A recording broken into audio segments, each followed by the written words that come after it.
The Samsung launched the S10e, the S10, and the S10 Plus.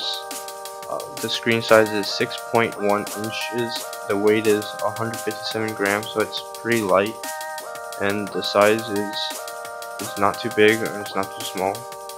And the graphics have gone up by 40%, and the battery has gone up 35% better than the S9. Here we have the new S10, and this is the phone, and there's a little packet inside.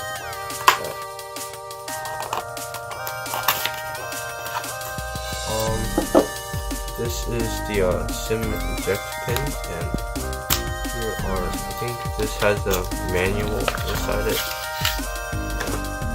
and this is the phone, and SIM card for the phone, and the fast charger block, the USB connector.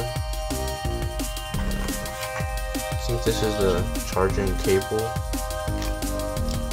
and these are the AKG earbuds that come along with it.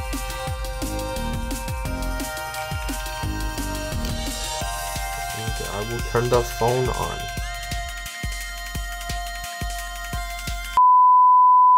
S10 can be unlocked using facial recognition and fingerprint.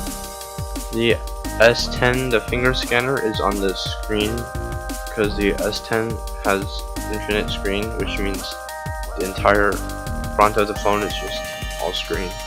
The phone comes with a pre-attached screen protector. There's also 3 more cameras on the back, where each one there's an auto zoom function for each one. The camera is also more clear. For the camera functions, most of them are all the same. There's food mode, panorama, pro, photo, video, super slow, and slow mode. The only new function for the camera is live focus. This S10, one of the primary functions of it is the wireless battery share function. If you place it on the back of another phone with wireless charging, then it will charge the other phone. The phone, it runs really smoothly, and it's great quality, and it's a good phone.